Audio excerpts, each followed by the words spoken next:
जब मैं बल्हाकुंज में गई तो सरकार मतलब पहले तो हम आए तो सरकार जिस दिन मुंबई से आए थे छोड़ के तो गए तो सरकार नहीं थे, मतलब साधु बनने के लिए सोच कर जब आए तब की बातें बता रहे हैं। अब हमको कुछ नहीं करना है सिर्फ, क्योंकि परिवार में कुछ ऐसा वैवाहिक चर्चा होने लगा तो हमने अपने पिताजी से कहा कि हम तो ऐसा सोच करके पहले ही बता दिए। हम जब 10वीं में नहीं 6ठी में पढ़ रहे थे तभी हम कह दिए थे कि हम विवाह नहीं करेंगे, हमको साधु बनना है। हम समझते नहीं थे कुछ, बस इतना समझते थे भजन करना है।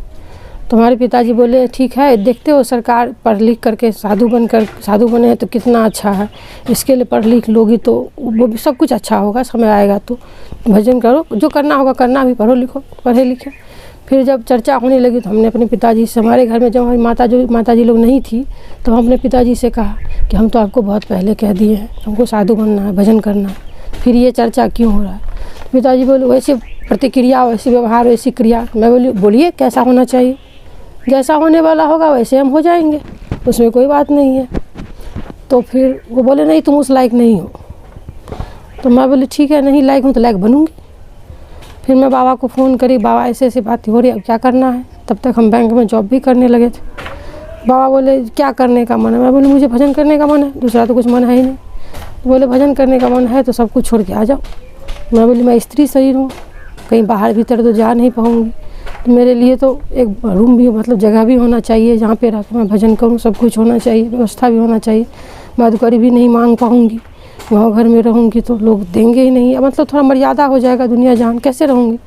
ये बोले आओ हम सब व्यवस्था कर देंगे, सब व्यवस्था हो जाएगा, कोई चिंता नहीं करना, चलिए आओ। फिर मैं बोली पिताजी से कह दीजिए तभी तो वो भेजेंगे। तो बाबा अपना बोले पिताजी से भेज दीजिए, तो वो अपना भेज दिए हमको।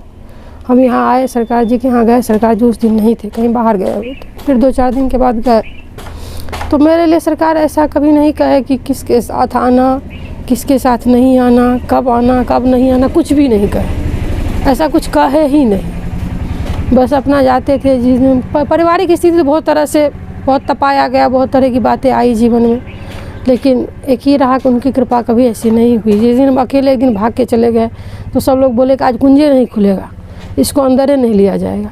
उस दिन सबसे पहले कुंज खुल गया और सबसे आगे हमको सरकार ले ली। हम खूब रोए। तो एक दिन हम जब निरंजन जी बोले कि किशोरी मतलब प्रियासन बोला, बाबा बोले इनको सरकार को, किशोरी जब कुंज में आती है तो तब से लेकर के और जब तक जाती है सिर्फ रोती ही रहती है, कारण क्या है। तो सरकार बोले किशोरी से ही पूछना चाहिए क्यों रोती है। तो निरंजन जी बोले क्या कारण रहेगा, होता होगा कोई अपना हृदय में उसको प्रेम, अपना रोती होगी। तो ये बात हमको निरंजन जी बोले कि सुपौल में हम बाबा के पास गए थे तो वो बोले कि ऐसे ऐसे चर्चा हुई सरकार के पास, तो सरकार उस पर कुछ नहीं बोले। तो फिर जाकर कुछ दिन यहाँ रहे, फिर हमारे सरकार मतलब कथा कहने के लिए आए, गुरुदेव भगवान यहाँ पे कथा कहे, हमारी दीक्षा भी हो गई। दीक्षा के लिए भी जब हम नहीं पूछ पाते थे, हम सरकार से डायरेक्ट ज़्यादा बात नहीं करते थे, हम देख के सिर्फ रोते थे और हमें कुछ पता ही नहीं चलता था। उनसे बात तो बहुत कम ही हम किए हैं, बात हम कभी करते ही नहीं थे, सिर्फ उनको देखते थे बस। तो हम अपने साथी राधा को बोले कि पूछो सरकार से हम किन से दीक्षा लें। तो सरकार से पूछा गया, लेकिन सरकार उस पर कुछ भी नहीं कहे। जैसे सब लोग को कहा करते थे कि महल जाओ दीक्षा लो, हमको कभी नहीं आदेश दिए, कुछ बोले ही नहीं, मौन रह गए। तो हम ये भी समझते हैं कि सरकार की लीला थी कि हमारे गुरुदेव भगवान कुछ ही दिन हमको यहाँ आकर के हुआ था, 3 महीना तो हमारे गुरुदेव भगवान यहाँ कथा कहने आए थे, तब तक हमारी दीक्षा नहीं हुई थी। माला कंठी हमने बचपन से ही ले लिया था, बहुत छोटी अवस्था में, जो हमको हमारे मतलब घर पर कोई दिया नहीं, माता पिता भी ये नहीं कहे, कोई पारिवारिक बाबा भी हमको कंठी पहनने के लिए नहीं कहे थे, कोई कहा ही नहीं था। हम अपने मन से एक कंठी रखा हुआ था, बहुत छोटी थी, ले करके पहन ली। तो मेरे पिताजी बोले किससे पूछ के बोले, मुझे पता नहीं, मुझे अच्छा लगा मैंने पहन ली। तिलक ये लोग लगाते थे तो मैं भी अपना तिलक लगाती थी, पाठ करती थी, ये सब नाम जप। एक बात पता था कि बाबा कहते थे कि नाम जप करने से प्रारब्ध कट जाता है, तो मैं नाम जप भी इसी का कारण करती थी कि मेरा ब्याह लिखा होगा तो कट जाएगा। हाँ, मेरा जो बात है यही बात ही था कि मैं जब भी पहले नाम करती थी तो एक ही कारण से कि नाम जप करूँगी तो मेरा प्रारब्ध कट जाएगा, मेरा विवाह लिखा होगा तो कट जाएगा। इसके लिए मैं खूब नाम रटती हूँ। कॉलेज भी जाती थी तो अपना माला झोरी ले करके, लेक्चर फ्री हुआ तो बस कहीं एकांत में बैठ करके मेरी सहेली लोग बोलती तुम्हारे हाथ में क्या होगा, कट गया है क्या। मैं बोलती थी हाँ क्या करूँ, इस पर ही कटा हुआ है, इसके लिए इसको ढकी हुई हूँ।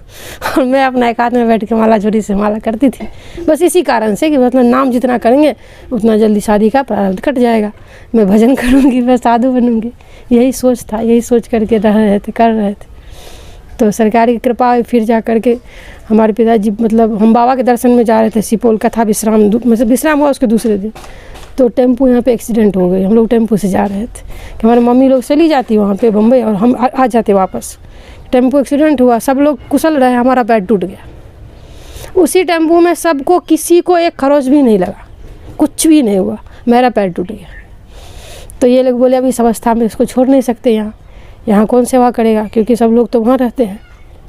हम नहीं चाहते थे जाना, क्योंकि हमको था सरकार से दूर हो जाएंगे अब, लेकिन ये लोग हमको लेके चले गए वहाँ गए तो ऐसा लीला हुआ कि मतलब 1.5 महीना तक हमारे पैर में पट्टी लगा रहा, लेकिन उसके बाद भी डॉक्टर बोला कि इनका पैर जैसे कि तैसे टूटा ही है, अब इनको फिर से प्लास्टर किया जाए। 1.5 महीने तक ये ऐसे ही पकिया प्लास्टर में रहेंगे। मैं बोली कुछ भी हो जाएगा, मैं प्लास्टर नहीं कराऊंगी, मैं नंगराते ही रहूँगी, मुझे सीधा नहीं चलना है, नांगड़ी बन के रहूँगी, लेकिन अब मैं प्लास्टर नहीं कराऊँ। मैं बहुत रोया करती थी।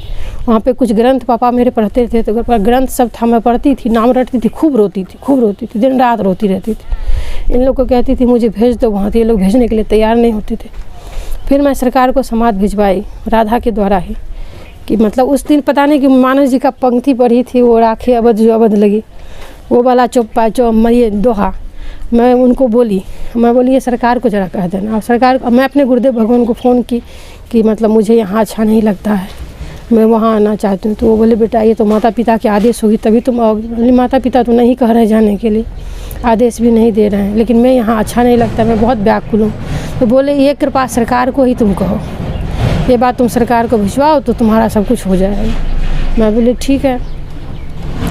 तो मैं सरकार को उन्हीं के द्वारा, राधा के द्वारा ही ये समाद भिजवाई कि अब अगर सरकार मुझे नहीं ले जाएंगे यहाँ से, मैं जी नहीं पाऊँगी, मेरा मन बहुत व्याकुल हो रहा है। और मैं दिन रात रोती रहती थी, सिर्फ रोने के सिवा कुछ करती ही नहीं थी, बस रोती रहती थी। और रोता वो भी कैसे रोती थी पता नहीं चलता था, कैसे आंसू निकलता। अब तो ऐसे निसरट सा हो गया, कभी आंसू ही नहीं निकलता, और उसमें दिन रात रोती रहती थी। फिर उनकी कृपा हुई, फिर अपना ऐसे हो गया मतलब वातावरण के अपने आप मेरे पिताजी चाचा को बुला करके फिर हमको यहाँ भेजे। फिर आए, जब हम यहाँ से वापस आए उस समय, तो जिस दिन मतलब यहाँ पे सरकार को समाद आया था, तो राधा जब आई और सरकार को कही, और मैं उस दिन ये भी कह देती कि सरकार को ये कह देना कि सरकार के सिवा मेरा इस दुनिया में कोई अवलंब नहीं है, बस उन्हीं का चरण कमल है, मेरे गुरुजी भी मुझे नहीं देख सकते उनके सिवा, ये बात ज़रा सरकार को कह देना। तो राधा आई, सरकार को कही, वो उन्होंने मुझे बताई कि सरकार बहुत रोए, और रोते हुए ऐसे गमछा फैला के सबको कहते थे कि मेरे किशोरी को मुझे दे दो,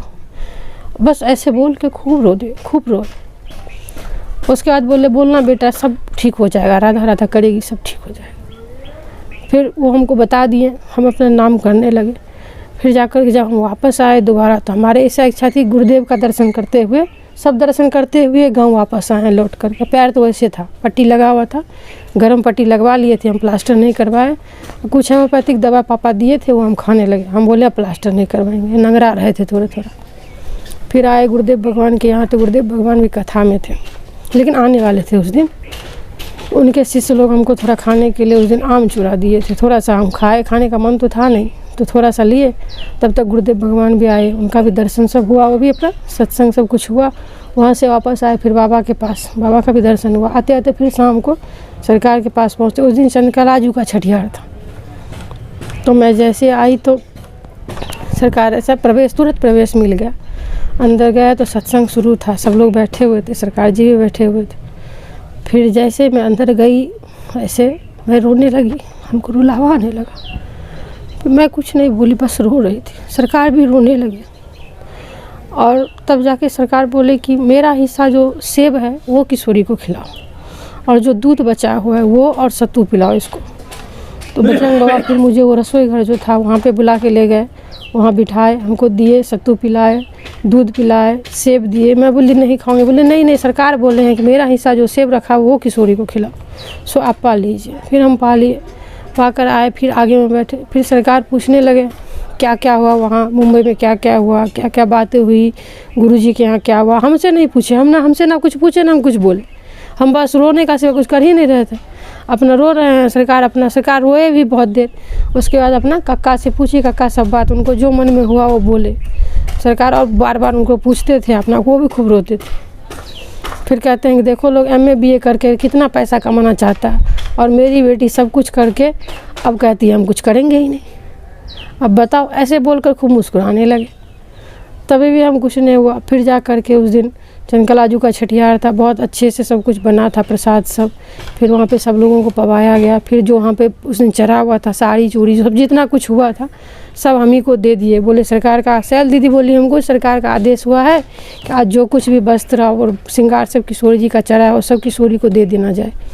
तो उस पर पीला साड़ी था, चूड़ी सब कुछ, सारा श्रृंगार का सब कुछ था, वो सारा कुछ हमको बांध करके उन्होंने दे दिए। फिर हम वहाँ से चले तो बोले पैर ठीक।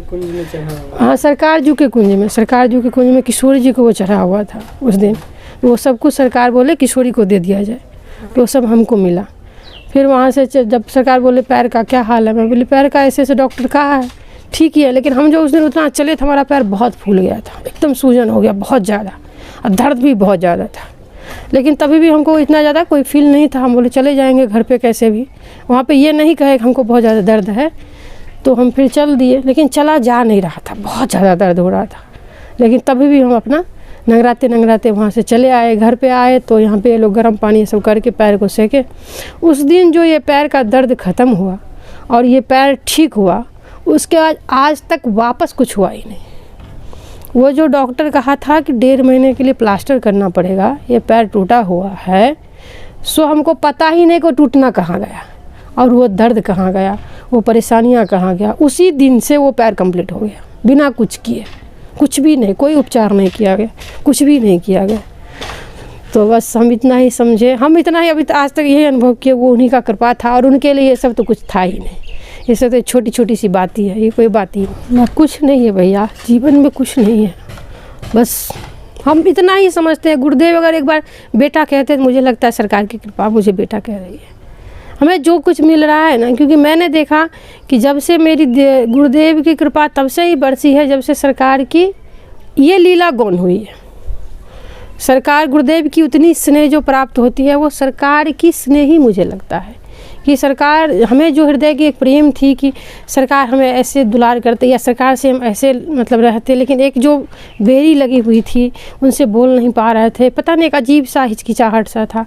सो आज लगता है कि उन्हीं के रूप में अपनी हर एक पीड़ाएँ, हर एक व्यथाएँ बस उनसे शेयर कर लेते हैं और वो उसी रूप में आकर के हमें समझा देते हैं और हमें संभाल के रखे हैं। बस इतना ही चाहते हैं कि जब तक वो रूप गौन होकर के इस रूप में आए हैं और इस रूप में मुझे संभाल के रखें, जिस दिन इस रूप में नहीं संभालें उस दिन ये शरीर भी लेके चले जाएं। बस अब इससे ज़्यादा ये शरीर को ना रखें, क्योंकि इतना तक तो ये सह रहा है, इससे आगे अब नहीं सह पाएगा।